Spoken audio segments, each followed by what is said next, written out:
we have had a lot happen in our relationship that has created a lot of wounds on both of our parts. And there is a lot of pain and painful energy between the two of us. And sometimes when I see you out there being kind to everybody else, what goes through my mind is, what am I, chopped liver? But then when I really step back, I can recognize we've had so much pain built up that maybe isn't happening in those relationships. Something about kindness in those relationships feels safer for you than it does here. I want to, instead of shaming you for that, and instead of continuing to just protest that, I want to really figure out how we can create more safety between the two of us so that we can express those more loving, kind pieces of ourselves with each other.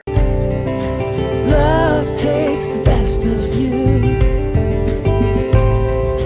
Love takes the best of you. Love takes the best of you. Love takes the best of you. Welcome to That Relationship Show, where psychotherapists talk to experts about that relationship. Thanks for being with us on That Relationship Show. We're Deb and Naomi, and as emotionally focused therapists, we appreciate your connecting with our podcast. We love to bring you experts in all things connected to relationships. If this podcast is helpful to you and you want to donate to defray our costs, we have a Patreon account, and you can go to that in the show notes page where there'll be a link. Thank you. Today's episode is special as it's only the fourth time we've invited a guest for a repeat interview. Julie Menanno, EFT therapist, supervisor, and now best-selling author, is joining us to talk about her new book, Secure Love. We think this will be a must-have for all couples who want to feel close and secure in their relationships. Julie has more than 1 million Instagram followers where she explains the concepts of attachment and gives actual phrases that will promote secure love. Because the truth is, these skills are not taught anywhere but in our families. And Deb, most of us did not have the best teachers. I think our parents were probably doing the best that they could, but boy, it's a different time when you think back when we were raised, for example. And so many, it's just so true what you're saying. It's like changing up the negative cycle just does not automatically give you the skills to replace it with something better. And this is why I think we love Julie so much. We love Julie because she's so good at explaining, do this instead, right? So this is the third episode in our series about how to talk to your partner to get the secure connection that you want. I'd say a good place to start is with intentionality. And every time you get ready to say something, you might consider asking yourself, is what I'm about to say going to bring us closer or to drive us further apart? Do I have to, Deb? Can I just sometimes lash out? Can we get permission every once in a while to just... I think so. I think we can do the old way. The problem is when the old way is all the time. I know, right? A little lash out, a little silent treatment. I know. We're going to have to we're going to do it sometimes. I know we will. No, this is great advice, Deb, because we're not in control of our partner's behavior. So critiquing them or nagging them to change is never going to produce anything different. What we are completely in control of is what we do on our side of the negative or the positive cycle. And chances are that if we do some of these skills that Julie teaches and we try to teach in EFT, we're going to feel better when we reach in a healthy way. And then it so happens that when we do this, it's going to make it more likely that it will land well with our partner. No, I really like that a lot. And what I like about Julie's work is that she gives us the skills to say difficult things. And it is not about denying your own needs or squelching your anger and pain. It's back to the intentionality, right? You can set firm boundaries and you can say the things you don't like or you won't tolerate. The good news is you can say all of these things with love and compassion if you take a breath and you practice some of this stuff and you have the intention of doing it different. Absolutely. Well, gosh, girl, let's not delay this. Let's bring Julie on. So exciting to have you with us again. We're just really delighted to talk to you about your book, which we're just thrilled to have gotten an advanced copy of and gotten to take a peek at it and read. And we have so many questions we want to ask you, but maybe the first one being, why do couples have that same fight over and over again? Well, I'm sure you'll agree with me that what's missing is their unmet attachment needs. So they're fighting in a way that is unmeeting each attachment needs, creating an unsafe environment, causing walls to go up, causing defenses to go up. And they start fighting to have their attachment needs met, which completely gets them off the topic at hand, in which case the actual topic doesn't get resolved. So that's going to keep coming up. and they haven't learned how to navigate conflict without harming each other. And until they figure that out, they're going to keep trying. Totally. Can you say a little bit more about what is it that they're maybe not talking about? Well, so let's say they start to talk about finances, and they, a lot of times, as you know, partners are kind of on different pages as the way they approach money. And so they're talking about how to come together and make a financial plan or budget or whatever. And then they start saying things like, well, you're just like your dad, or, well, you don't really care about my needs, or, well, you're just kind of irresponsible, or you're just too cheap. And so what's happening is they're getting all these messages that I don't see you, I don't understand you, your needs don't really matter to me, or my needs don't really seem to matter to you. I feel kind of invalidated. Why am I feeling shamed because I enjoy taking the kids to breakfast on Sunday as part of my way to connect with them? That doesn't feel like it's being, kind of held and empathized with, even though you have, your own ways of enjoying life with money. And so everybody at the end of the day is feeling what are the fundamental attachment needs of to feel safe and close to another person, right? I need to feel seen. I need to feel understood. I need to feel validated. I need to feel like you care about my heart and the way you're speaking to me, and that you can kind of empathize with my position. I don't really need for you to agree with me across the board. That most people aren't really needing that, except for major issues, major value types of things. So when those attachment needs are being ruptured within the context of conversations, everybody's getting dysregulated. The mission is, I need to know that I matter to you. We're not going to get anywhere with finances until that's in place. The attachment needs would include the need to feel seen, to know that you matter, and maybe sometimes even like, do you even like me?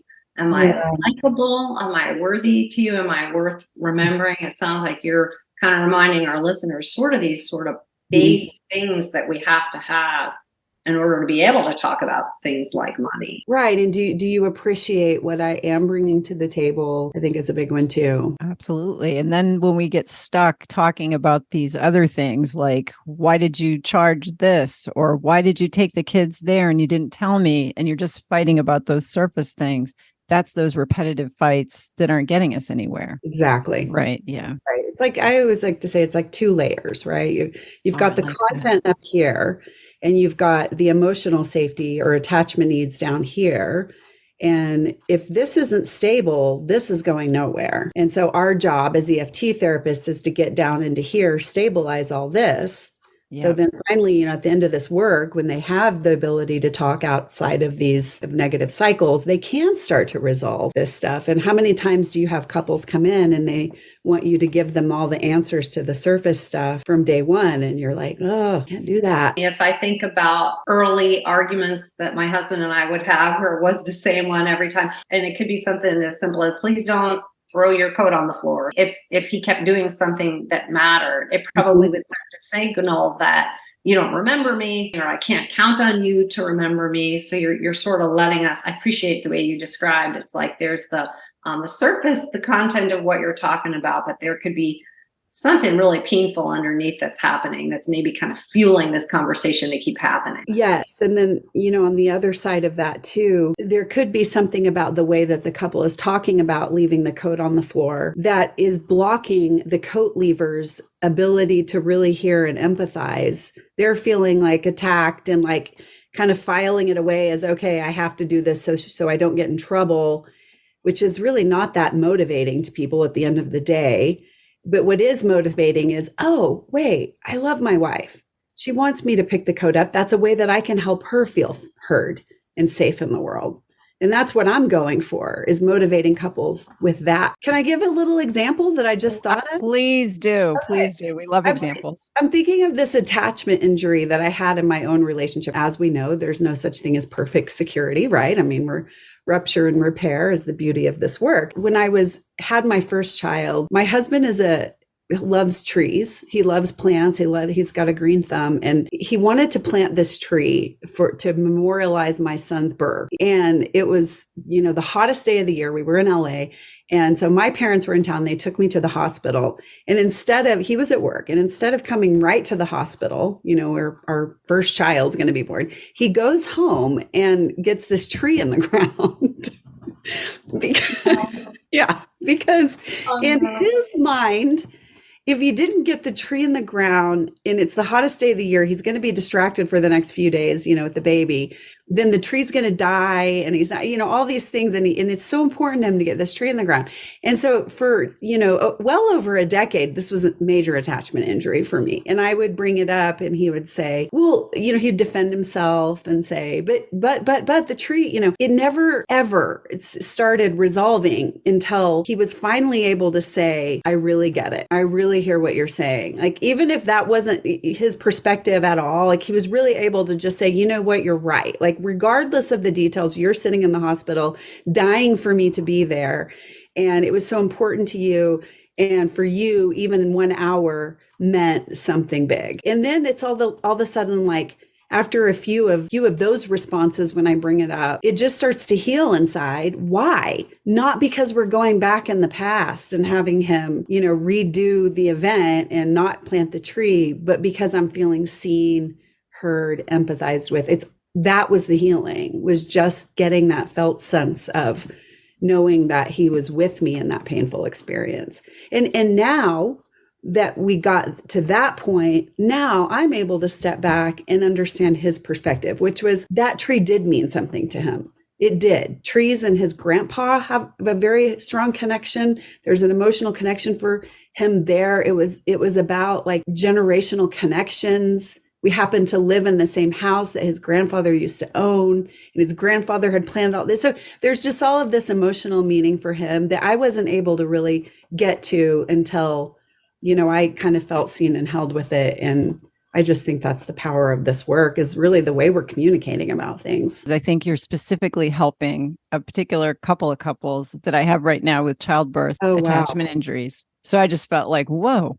Okay. Thank you for that story. Thank you for that story so much. Go ahead. You're very welcome. Absolutely. And I want to say, you're describing something there that is so important for our clients, our couples, to understand, that I've always thought was hard to capture in language that doesn't sound jargony and psychobabbly. And you just did it so beautifully, which is when your husband apologized in a way where you saw the penny drop and you felt any defensiveness dissolve from him, and you could feel in your body that he got it. And we heard that as that felt sense. I have that felt experience that it's a little hard to capture with words, but that is so different than I said I was sorry. So many times people who have done the injuring feel maybe so much shame or regret, or they feel misunderstood, that they sort of do the drive-by apology. Or sometimes, and I just was working with a couple where this came up, where they get afraid that if they did drop in and own it, then it would be used against them forever. And it's sort of the opposite. Actually, when you can feel that he gets it, that you don't have to keep bringing it up. So I appreciate that story. Well, thank you. Yeah, that's what I always tell people, is if something keeps coming up, that means it's not healed. Yeah, it's not like fun to keep bringing it up. No, it's begging to be healed. It's saying, I need to be healed. I need to be healed. I want to switch gears if I can, because I am a huge fan, Julie, of your online classes. And maybe you can talk a little bit about how you've created them, and maybe tell our listeners a little bit about what they are. That's great. There's just so much of this information, this what we call, an EFT psychoed, maybe lots of modalities, that is just, if people come into therapy or go into relationship help just on their own, there's all of this backstory, back information that people can grow so much faster if they have access to that information. With our work with couples, it's like we need to maximize the processing time. And sometimes it's hard, right? Yeah. It's like you want to, there's so many different books out there. So I'm just trying to say, hey, look, I'm just going to try to arm you with information. It's not necessarily, the same kind of processing that you're going to do in therapy. There's just so much information out there that is not consistent with attachment theory. If you're going against attachment theory, I don't know how you possibly are going to learn to attach. So I'm trying to kind of get the message out. Look, there's a different way here to approach relationships and an entirely different framework than what we're used to with, the codependency movement. All of that stuff has its place, as both I'm sure we all can agree, but it did just go too far. And, how much do we have to kind of battle messages on social media and elsewhere? You need to validate yourself, You can't rely on other people to validate you. And that's so confusing because, there's some truth to that.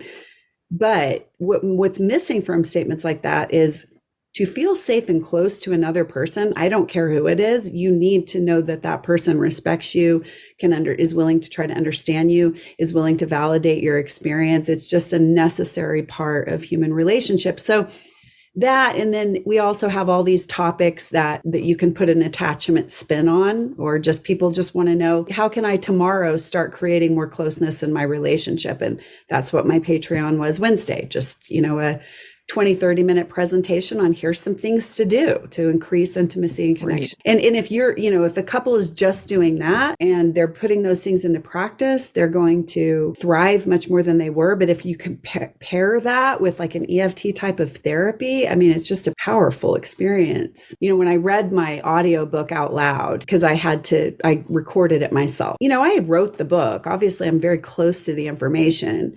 But for me, it was up to that point, it was very informational. My head was so in it, and it came from my heart, but the head is such a fundamental part of actually writing the book, right? And so when I wasn't in the process of thinking how to write, and I was just embedded in it, in the reading, I had this really profound emotional experience with it. I don't know if I could go back and tell you, okay, I remember this and this and this, but I can tell you that reading that book out loud made me want to be a better person. And I wrote it. It's so weird. Wow. Right? It was the weirdest experience that it really did. It made me want to be a better person. And I realized, like, just hearing people say the things that we say, and with this attachment theory kind of heart twist to it, heals people. Just the delivery, I think.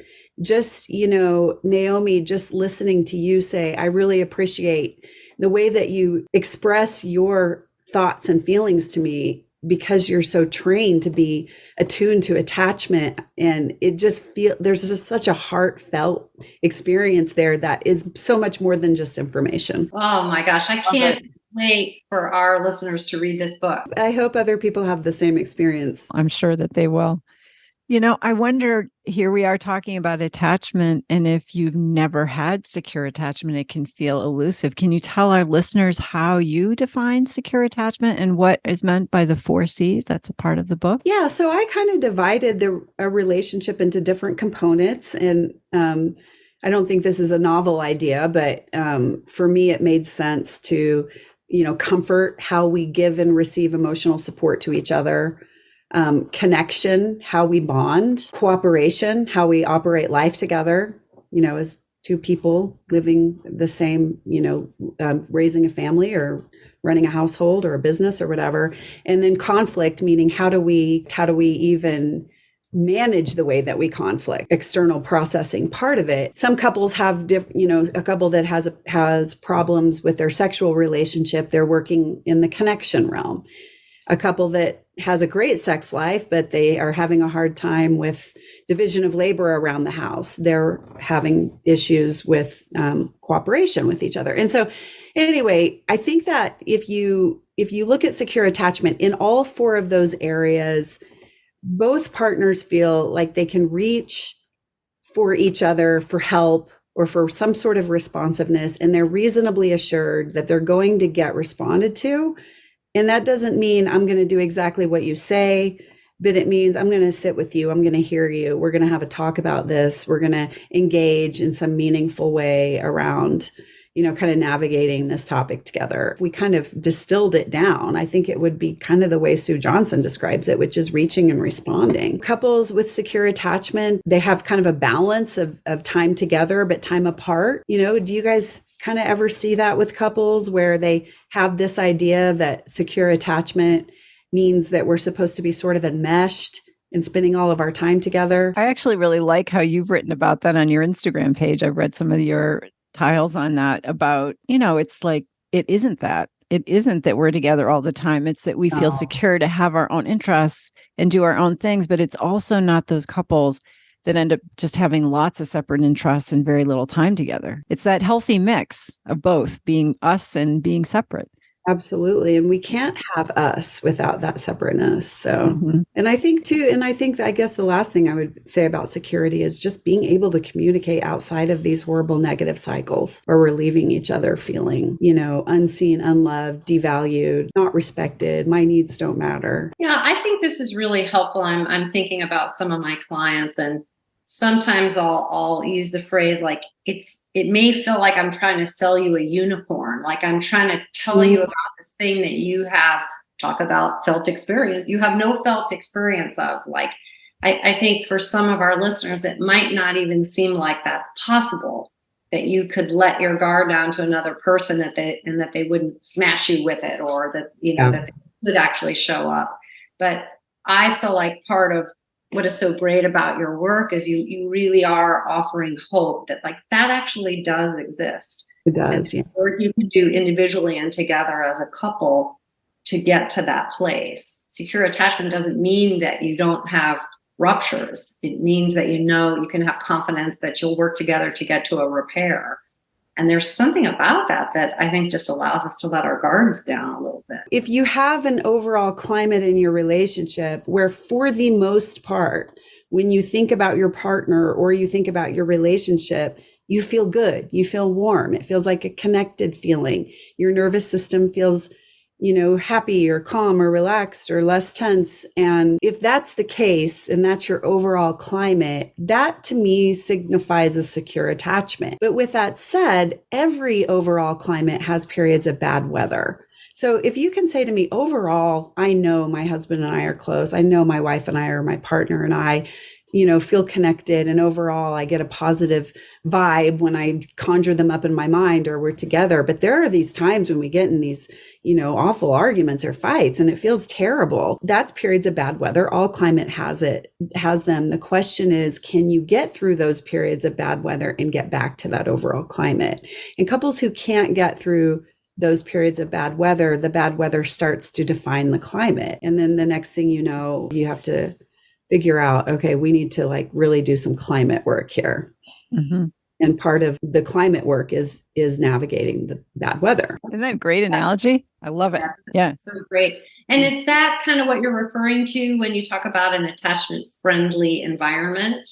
Yes. Yeah. Yeah. I would say an attachment friendly environment is one in which, you're optimizing every interaction with your partner. And sometimes optimizing, it doesn't mean it takes a lot of work. It just means that in an interaction where your partner comes in and you're, getting ready for work and they say, bye, I love you.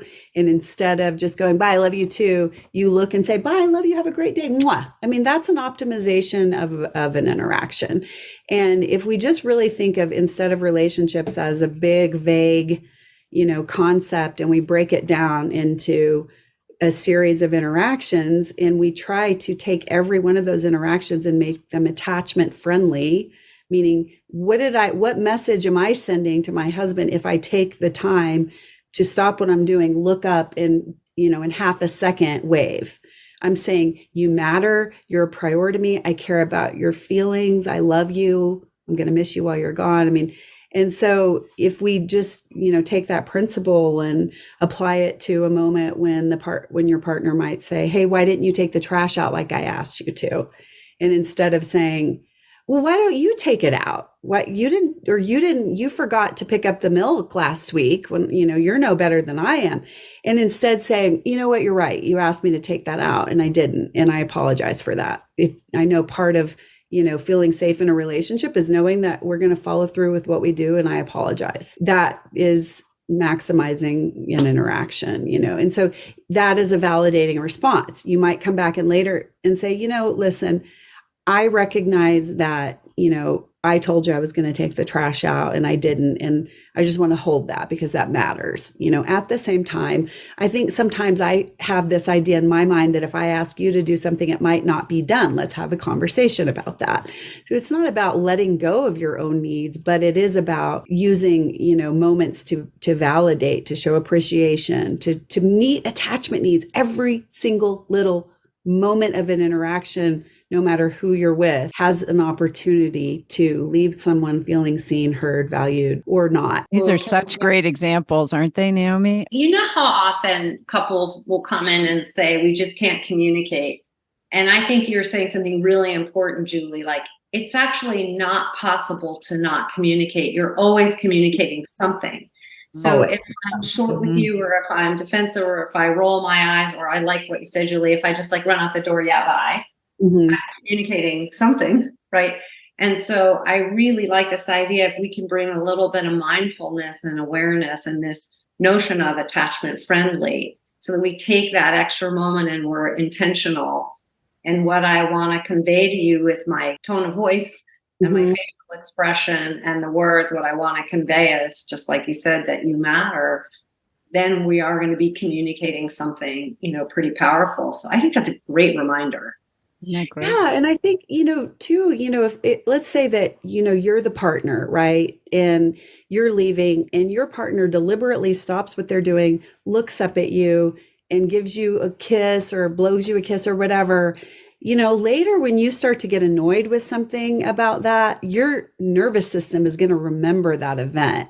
And it is going to create more resilience to the future. I'm going to start my day with a swoon. I was thinking of something I feel like I've learned from working with couples that I've applied to my own relationship, which is just, if we've gotten into a patch of bad weather and I can't figure out what to do, I will go home with some things that I appreciate about him and sort of go that way. And then you sort of shift the weather a little bit. And then you can say, can we have a talk about what happened the other day or something? It really helps. Like I think appreciation or affection and also owning your side, which I hear you talking about, Julie, is so important. And it's skills you can learn to do. Absolutely. And all those skills are part of creating this attachment friendly environment. And just for listeners out there, I always want to be careful not to leave anyone feeling shame just because you don't take that opportunity to look up and say bye. Doesn't mean it's all lost. It just means that, we can have more of an awareness about these little moments.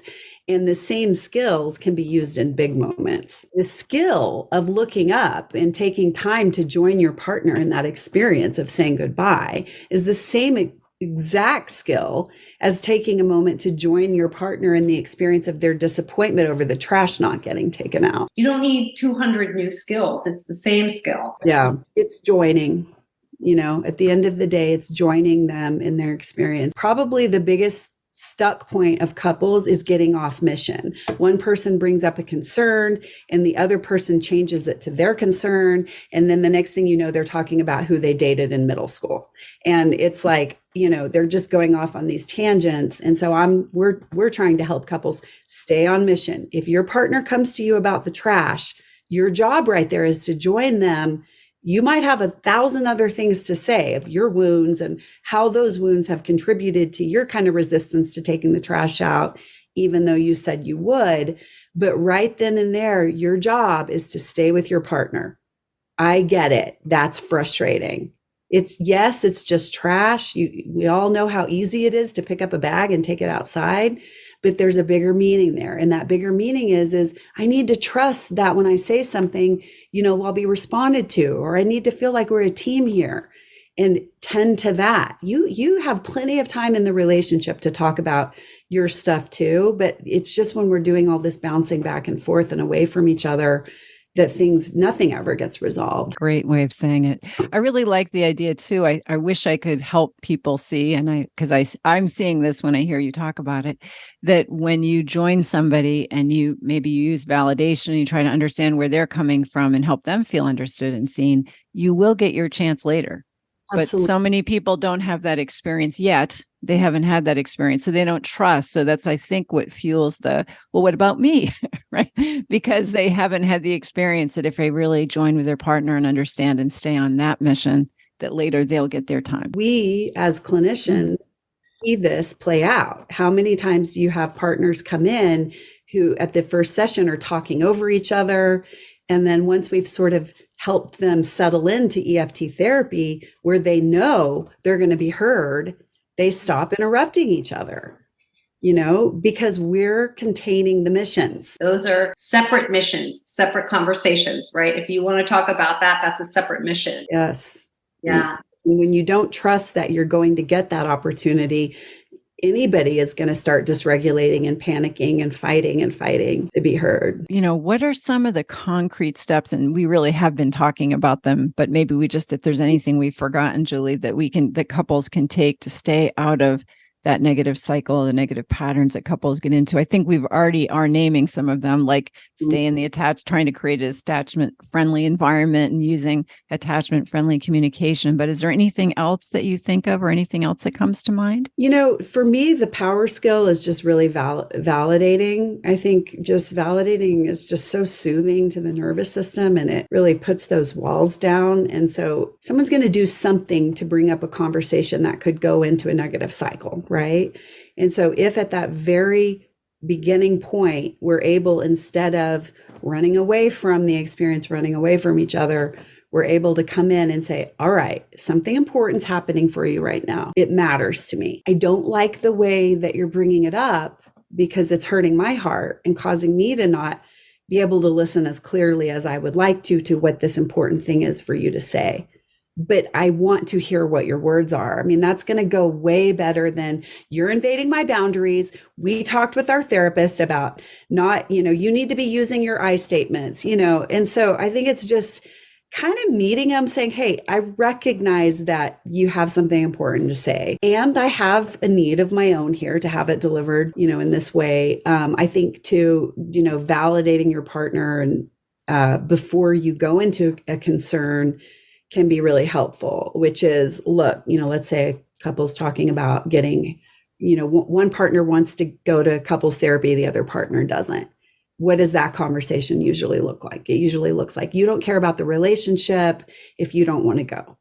And what if instead it looked like, hey, listen, I've been giving this some thought, and I really get why you would be resistant to couples therapy. It makes a lot of sense to me. I mean, if what the reality in your mind is that you have seen a lot of people go to couples therapy and end up divorcing, 6 months later, of course that feels threatening to you. Or you have an idea that, you need to figure things out on your own, and that's what keeps you safe in the world. And it's hard to trust that other people can actually know your life. A stranger can actually know your life and be able to kind of help us out of that. That makes sense to me that there's that block there. Then maybe come in with, maybe then or maybe later come in with, at the same time, we do have these problems that are keeping us stuck, and I'm feeling really alone and I'm feeling really demoralized. And for me, it seems like it could be a really useful way for us to try to work on this. You're going to get a lot farther with that approach because you have disarmed them and helped them feel seen and heard than just launching in with, you're an idiot because you don't want to get couples therapy. Because everybody has a really, really good reason for why they're doing what they're doing or not doing what they're not doing. Love that you're telling us that validation is a way to stay out of the negative cycle. How would you define validation for people? For me, validation is just kind of really trying to step into somebody's world and not just understand how they're feeling, but understanding how they might have gotten to the place of seeing things the way that they do, right? It's like we all have these, political differences and political ideas, right? But the vast majority of people at the end of the day want the same thing. They want safety for themselves and their future generations, their family, and it's just everybody has all these different circumstances in life that have led them to develop ideas about how to go about getting that. And yeah, there's all sorts of trauma and layers of, emotions and stuff mixed in with that. But I think that, validating someone is saying, look, let me just say something really, really kind of controversial, because I heard this kind of conversation take place the other day. And I was like, wow, I understand that you have an issue with immigration. You grew up in an environment where things felt really safe for you, right? Things felt really safe and stable. And then all of a sudden, the demographic of your neighborhood started to change. And the next thing you know, things aren't feeling safe for you. And so for you, it makes so much sense to say, hey, this is a problem. I want to feel safe in the world. You and I might not agree about how they go about how to create more safety in that area, or why that safety wasn't created to begin with. But we can at least try to understand how they came to believe the way that they did. And just being able to kind of sit with someone instead of saying, you're racist, you're shameful. And this could be on the other side of the political spectrum too. It doesn't matter. Of course. It's not going to help anybody just to kind of throw shame at that. But it is going to help people open up. The goal is to create people who are open to problem solving and open to different perspectives so we can work together. So I just think the same thing can be applied to relationships, which is, it is very threatening for a partner to think my partner doesn't want to go to therapy. When you're sitting there learning all this self-help stuff, right? You're sitting there learning and you're realizing, oh my God, we both grew up in these traumatic households and blah, blah, blah. And your partner's going, nope, don't want to go. It's very threatening, but there's still a really good reason that they're seeing it like that. And that matters to them. And they need that to be seen. And yeah, ultimately, do we want people to get help? I mean, we do. That's our world. But I got to say, I have seen people's relationships get worse from going to therapy. Can't just throw that out the window, Right. Deb, I think it's a great question that you asked. How do you validate?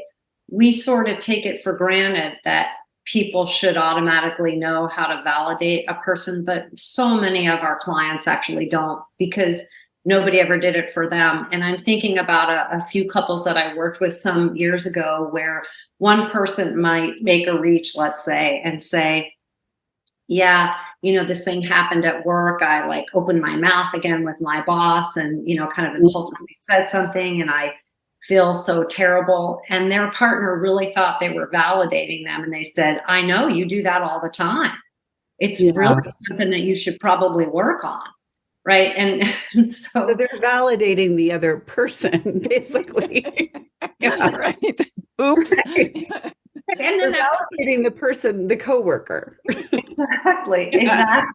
And so one of the things, I wonder if we could take a couple of minutes here, because I do think you're an amazing, eloquent, and also you have a way of doing it in a succinct way. And I also love your graphics of your little birds, what they say to each other on your Instagram page, but a way of actually knowing how to do it. There are sections that you do with say this, not that, do this, not that. And those are things that people can learn until they have it sort of internalized and memorized. Absolutely. So I wonder if we could do a little bit of say this, not that. You are kind to everybody else but me. Your tone of voice with every other person in the world is so kind. And all I ever get from you is rejection and coldness and you can't be bothered. I'm sick of it. We want to do it as what could I say instead of that? Okay. Here's the thing that I've been really thinking about. We have had a lot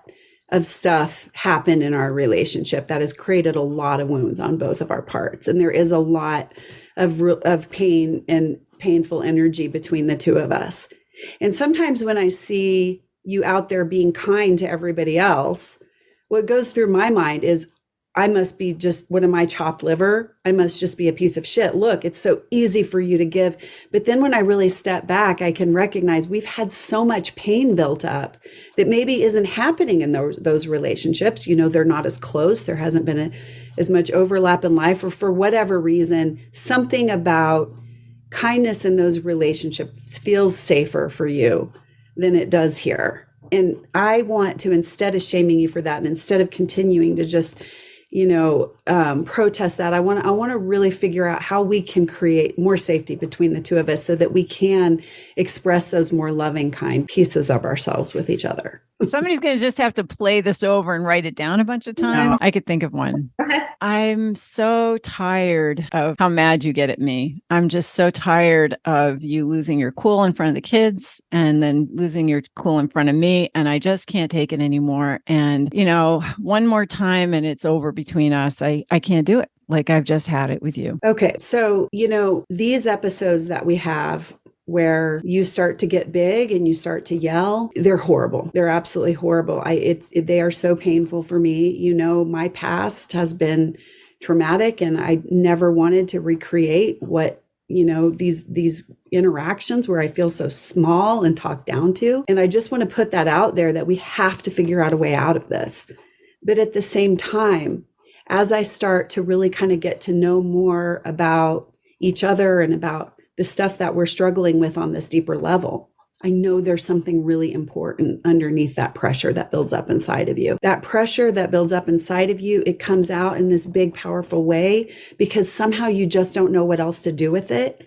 And there's got to be a lot of pain in there. I don't know if it's a powerless feeling. I don't know if it's a fear. I don't know if it's a grief, but I know it's important. And I really want us to be able to figure out a way to do this without it having to get to that point. There's a reason why she has an agent and we do not. Gosh. That's a really good one. That's a really good one, Julie. Those were amazing. So, dear listener, Julie took nothing away from your pain. Right. And I really liked it. She said, it's horrible. There was no sugarcoating. There was no walking dolls. But the validation was, I know that behavior comes from somewhere. And I could feel myself when I was in the role of the injuring party listening to it. I could feel myself softening, like, you know what? I think I can hear that without going into a shame spiral. And I also kind of like the fact that you're not cowering in fear. You're standing up and having your voice. And that sort of helps me, believe it or not, feel a little bit safer too. Yeah, when someone's cowering, the idea is I'm a monster. If someone's having to cower, it means I'm a monster, and that never feels good. And, sometimes people are behaving like monsters. So, I'm working with this new couple. And we're talking about how they get into this negative cycle where the wife is all, she's the anxious partner. She gets all emotionally amped up, big, protesty, emotional. And then he, in response to that, gets super rational, classic avoidant, anxious, pursuer, withdrawer dynamic. He gets really rational and starts trying to calm her down and reason with her and explain to her why she's seeing it wrong. And that, that the reason that she's so upset is because she's seeing it wrong. And I was saying to him, my first kind of mission with that was to help him understand how dysregulated he also is in this moment. That yes, he's the one, with this really calm demeanor that makes it look like she's the emotional one, but he's just as emotional as her. And so I'm kind of exploring with him, trying to get to him to tap into his body and recognize his chest tension, his heart rate, his head pressure. And I said, I said something like, are you able to recognize that there's something else, there's something going on inside of you in these moments? And he said, well, I am now because I read your book. I send all my new clients an advance copy of the book. And so just the fact that he had already read in the book and learned about himself, that there is actually a lot going on. How many sessions of therapy did that just save us? For him to already recognize that. That's exactly our experience when people start to read your Instagram page and they start to incorporate it and take this stuff seriously and do work outside of sessions. It really helps. It really does. So this book is going to help all the more. It's so exciting. Circling back to what we started with, why you started all this stuff is because you recognize we can do a whole lot in our couples sessions, right? And EFT is this beautiful tool and it's incredibly powerful. And if the couple is doing some other stuff in between sessions, if they are working on some of that backstory, if they are working on regulation and all these things we talk about in other episodes, it's going to exponentially help the work. Absolutely. And that's an example of it. It's going to shorten the time you're going to need in the couples therapy. It really is. Yeah. Yes. Thank you so much for being you, for what you do, for being willing to come back. Wow, Julie. She just does such a great job illustrating how to take care of yourself and also the relationship at the same time, right? We know that for couples who are new to EFT, being asked to turn to their partner and say something that we have helped them put together can feel awkward or even a little fake. But when folks start to understand that what they are doing is actually learning a new language, it makes it easier to dive in so they can internalize it and make it their own. Yeah, absolutely. I'm glad you brought that up, Deb, because we definitely hear from couples who are newer to EFT when we ask them, can you turn to your partner and say this to them? It can be hard to say that. And then especially if they're saying something really warm or kind when they've had so many trips around the negative cycle, the receiving partner can feel like, I can't trust it. I can't let it in. It's kind of like, how do you get good at doing push-ups? You just have to do push-ups. How do you get good at learning how to speak differently, learning how to tell your partner what you need? Like, there's no way other than just doing it. So we hope that people will understand, like, you really are going to have to practice this. Totally. Yeah, and I agree. Julie does such great work, and she's done a lot to help her followers and the students who take her Patreon classes learn not just the language skills, but to understand their own attachment styles and their partners. And then you can start to understand how the different attachment styles interact in the relationship. And I think sometimes when we understand where it's coming from, it makes it a little bit less painful when you do get dropped or your partner does miss you, because you sort of understand that it's not intentional, that they're really not trying to harm us, but it's just not something that they understand, or maybe it's part of their attachment style. And that allows each one of us to kind of give ourselves and our partners a little grace, a little compassion. And then maybe that's that pause that we need so that we don't say something negative that gets us into the negative cycle, but we sort of like take that deep breath, pause, and we say something that's going to promote the connection. I love that. Absolutely. We all need to be forgiven and to have partners that see the best in us and have a chance for a do-over. That's magic, right? It really is. And the more we can practice, the more these skills, they'll become, they will just feel more normal, right? And so, dear listeners, we want you to practice. And even I, believe me, I think I've learned something great in Julie's book, and I go home and mess it up. So we all need practice. We all need practice. We all need to do it again. And if you're in couples therapy, make sure you're working on these skills in between sessions. And if you're out there listening and you wish your partner would go to couples therapy, there's so much you can get from this episode and just from reading Julie's book and from her Instagram page. So yeah, I appreciate that. And I also want to remind our listeners, if you think about anything that you're trying to change, sometimes I'll think about, how many people start an exercise regimen or they're going to do healthy eating, and think about how hard it is to change your body, the motivation that it takes, the tenacity that it takes. Totally. You have to push through discomfort. Eventually, if you do that enough times, not only does it feel normal, let's say, to eat that way, but it starts to feel abnormal to not eat that way. Or if your thing is to go for a walk every day, if you miss a day, you get this feeling that something's missing, right? So we are trying to change our brains when we're trying to change up the negative cycle. It's nothing less than that. So you can't give up after a month, right? You got to really hang in there. This takes time to change, like anything good. Yeah. But what could be more worth it than your relationship? Exactly. Yeah. Exactly. All right. Awesome. Lecture over. It's time for